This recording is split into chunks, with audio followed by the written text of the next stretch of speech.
nos acompaña aquí en los estudios de Hora y 30 el exministro de Salud, Abel Salinas. ¿Cómo está, doctor Salinas? Buenas noches, Mario. Un gusto siempre estar con ustedes. Igualmente. Bien, lo hemos invitado porque queríamos comentar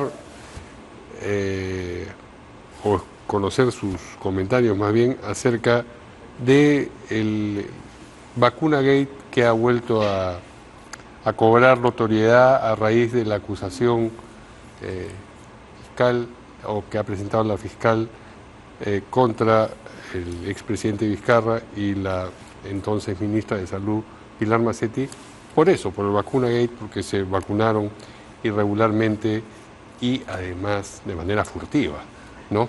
Exactamente, traicionando al pueblo peruano en una conducta absolutamente indigna, peor todavía de un presidente de la República, ¿no?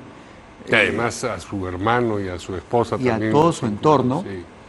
Y que si recordamos esa época, primero lo tuvo oculto, y cuando tuvo que decir que sí había sido vacunado, pretendió engañar a todos diciendo que era parte de un ensayo clínico, y hasta apareció en una entrevista mostrando un carnet de vacunación falso.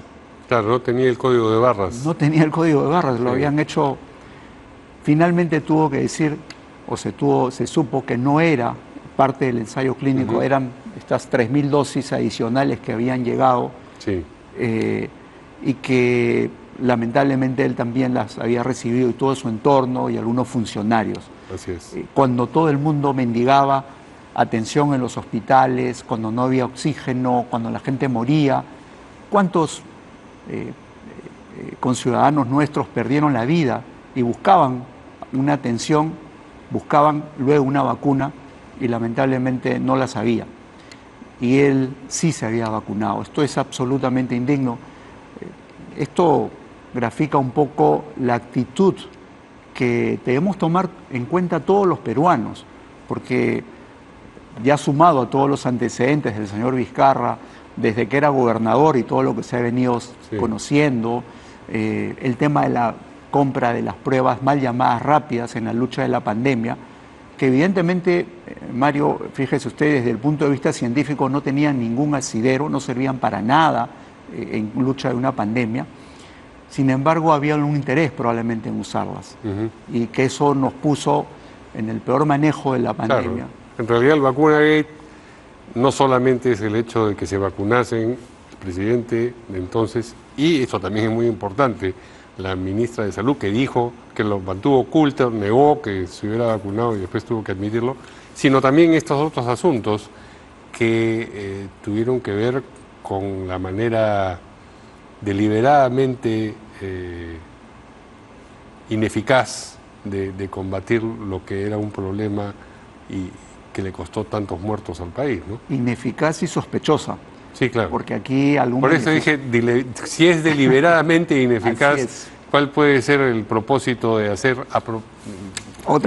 de manera voluntaria algo mal? Lo que pasa es que cuesta decirlo de un presidente, pero estos intereses realmente, y la forma como él lo decía, no enfocaba sino un comportamiento de un cinismo patológico, y había que agregarle el cinismo delincuencial, porque aquí habían otros intereses adicionales. En consecuencia, es algo que el pueblo peruano espera un poco de justicia. La iniciativa de la fiscal de la Nación es sumamente interesante. Ojalá que el Congreso esté a la altura. Dicho sea de paso, un sistema democrático también golpeado otra vez por el señor Vizcarra desde que trabajó para la vacancia de aquella época del presidente Pedro Pablo Kuczynski, luego cuando el famoso referéndum, cuando le quitó a los peruanos la posibilidad de elegir o reelegir o castigar al congresista que no trabaja bien con su voto, es decir, no, ya no hay no reelección, nos quitó a todos los ciudadanos. Bueno, no es que él lo quitara, él respaldó esa posición y la promovió. Los electores decidieron que eso fuese. Y por lo tanto los electores debemos haber aprendido la lección, jamás confiar en una persona como el señor Vizcarra. Sí, pero no ha mencionado usted a la doctora Macetti. Bueno, ¿Tiene usted simpatía por ella? Debo confesar Sí. que la doctora Massetti ha sido siempre una profesional destacada. A mí me causó mucho dolor, mucha tristeza, lo debo confesar, de enterarme de una situación así. Es cierto, ella había anunciado que el capitán es el último Se hunde con el barco. que se hunde con el barco, exactamente, y ya se había vacunado. Creo que es un error muy grave de su carrera política, que evidentemente ha costado que finalmente probablemente ya no pueda participar más en estos casos, sin dudas, y que en el tema político me dio mucha tristeza porque era una profesional, es una profesional en su campo destacada. Y ya que estamos hablando de este asunto, ¿qué piensa de los otros ministros que estuvieron a cargo del sector durante la pandemia bajo el gobierno de Vizcarra? Me parece un tema bastante grave. El manejo fue muy malo, no solamente por las pruebas rápidas, y que siguieron con las pruebas rápidas, cerrando el primer nivel de atención, la falta de oxígeno. Por ahí había un ministro que decía: todos nos vamos a contagiar, algunos morirán en su casa, otros en el hospital y otros en la calle. Frases realmente terribles para un ministro de salud. Creo que esto no se merecía el país de ninguna manera. Lamentablemente así se manejó, no se detuvo, porque el ministro que encuentra las pruebas rápidas y sabe que esas no son, se pueden suspender. A ver, yo no quiero hacer no vale la pena a veces hablar de uno mismo, pero cuando me tocó estar 5 días con el presidente Merino, ese mismo día yo suspendí las pruebas rápidas y ese mismo día decidimos la compra de 800.000 pruebas antigénicas, que son otro tipo de pruebas. Sí. Y se compraron en 2 horas y fueron las primeras. Se cambió el rumbo del control de la pandemia y son cosas que se podían hacer. Yo no podía saber cómo se compraron las pruebas, los millones de pruebas rápidas, cuáles eran los intereses en pocos días, pero era evidente que había que suspender eso. Entonces sí había cosas que se podían hacer, y aquí no se trata de decir es que ya las habían comprado. Había que suspender eso y tomar otra iniciativa. Como en el tema de las vacunas. ¿Acaso no teníamos la posibilidad de comprar otras vacunas? Por ejemplo, en esa época, no se compró ninguna. No se compró. Es decir, se hizo toda esta aproximación con las vacunas chinas, pero la verdad es que terminó el gobierno de Vizcarra como terminó y no se había comprado. Y no se había comprado, pero se había comprometido ya los 30 millones. Y el compromiso, por ejemplo, Pfizer era una de las primeras vacunas. En septiembre del 2020 tendríamos que haber pagado para que vayan el adelanto. Sin embargo, no se hizo. ¿Por qué no se hizo? Y era el propio señor Vizcarra. Y más bien prefirió esperar, seguir, por un compromiso que habrá que investigar ahora. ¿Qué había? ¿Por qué tanto interés que fueran solo las vacunas chinas? Que en ese momento tampoco eran las mejores. Recordemos, Mario, esas no eran las vacunas que aceptaba Estados Unidos ni muchos países de Europa para poder ingresar a esos países. Nos decían: no, ustedes tienen que vacunarse con otro tipo de vacunas si quieren ingresar. En consecuencia, aquí hay intereses que ya creo que a estas alturas no podemos ser ingenuos y tenemos que demostrar, ojalá la justicia demuestre que aquí habían otros tipos de intereses y se sancione como corresponde. A la vuelta de los años, ¿las vacunas chinas han mejorado su renombre? Lo que pasa es que las vacunas, claro... Sinopharm, quiero decir, ¿no? Sí, lo que ocurre es que, más allá de hablar de la efectividad de una vacuna, de decir que una tiene 60, 70, 80, 90% de efectividad, lo importante en una campaña es que se vacunen más, que la cobertura sea muy amplia. Es mejor tener vacunados a la mayor parte de la población, aunque la efectividad no sea muy alta, aunque sea más de 50, 60%, ya tiene impacto si se vacuna a la gran mayoría de la población. Y ese era el objetivo. Claro, pero lo que yo le preguntaba era precisamente lo que tiene que ver con el primer elemento, la efectividad. Sí, no era la más efectiva, sin lugar a dudas. De hecho, lamentablemente los estudios, los pocos ensayos que se habían hecho en el mundo no tenían todo el soporte científico. Bueno, eso era inevitable a esas alturas. Se estaba procediendo con la rapidez necesaria para combatir. Pero habían otras vacunas que sí tenían muchísima más evidencia científica. En este caso no la había, y los propios estudios que se habían hecho en el Perú finalmente no se publicaban, no se daban a conocer. Luego, cuando vino todo este tema del Vacunagate, pues ya se ocultó la información y finalmente no tuvimos la información clara de la efectividad de la vacuna. Volvemos al asunto de la ineficacia deliberada. Otra vez, deliberada. Y por lo tanto, atención los peruanos, y yo lo quiero decir claramente, ¿no? Es que a mí me duele como peruano y haber visto morir a tantas personas, y creo que como muchos, Mario, familiares, amigos, compañeros, médicos, etcétera, pacientes, por un tema así.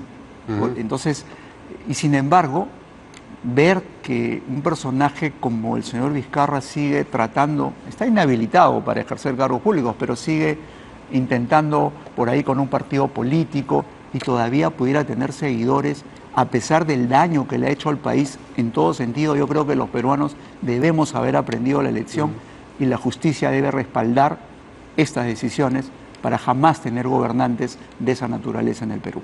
Bueno, luego, cuando empezó el gobierno del ahora expresidente Castillo, el sector salud también estuvo, digamos, dando bandazos. Pasamos de la agüita racimada al pitufeo, y después a una ministra que su única experiencia, decía que era gran experiencia, era haber dirigido un centro de salud. Pretender con eso manejar el país era, desde el punto de vista técnico, era inmanejable. Pero peor aún, cuando se ocuparon cargos que era un lugar donde operaban la gente cercana al señor Cerrón, y que evidentemente hay muchas evidencias, ahora hay denuncias de malos manejos también, o sea, como que era un bastión. Entonces este tipo de cosas pues fueron lamentables. Y bajo la administración Boluarte, ¿usted entiende que las cosas han mejorado? Bueno, empeorar no podían, no había mucho margen, pero hay una actitud distinta en el sector salud específicamente, ¿entiende usted? Yo creo que no solamente en el sector salud, en general, lamentablemente, creo que nosotros como demócratas tratamos de soportar y apoyar una transición democrática adecuada. Soportar en el sentido de dar soporte. Como dar soporte. Inclusive defendimos, yo creo, los opositores, las marchas, etcétera. Nos opusimos a ese tipo de cosas, muchos de los peruanos que veíamos, no podemos poner cabe a una gestión que está iniciando. Me preocupa mucho ver que ya no hay esa oposición y que el propio dispararse a los pies es del propio gobierno, gobierno de Dina Boluarte. La presidenta tiene que tener gestión mucho más efectiva, porque la población siente que no avanzamos, que los precios siguen aumentando, que no hay mayor inversión. Se anuncia que el crecimiento económico de este año, que iba a ser 3.5, ya se descendió por el propio MEF a 2.5%, con lo cual no salimos de la pobreza y no avanzamos. Y que, por lo tanto, si lo llevamos a salud, no podemos hablar de grandes cambios en salud con un crecimiento de esa naturaleza. Ok, o sea, es la falta de medidas económicas que impacta en el sector salud, como impacta en todo el sector de educación, como impacta en seguridad o lo que fuera. Pero si uno se concentra, digamos, en el Ministerio de Salud y en lo que ha hecho o dejado de hacer desde que ingresó al gobierno, al poder, la señora Boluarte. Creo que todavía falta mucho por hacer. Yo creo que hay expectativas. Yo conozco a la ministra, he tenido alguna conversación con ella, creo que hay algún interés, hay un esfuerzo de hacerlo. Probablemente haga falta medidas mucho más sostenibles, más acordes con la realidad que estamos viviendo para poder salir. Tenemos una gran deficiencia de medicamentos. Todavía en los hospitales vemos a la gente amaneciéndose, poniendo carpas para poder ser atendidos, las citas, las atenciones postergadas.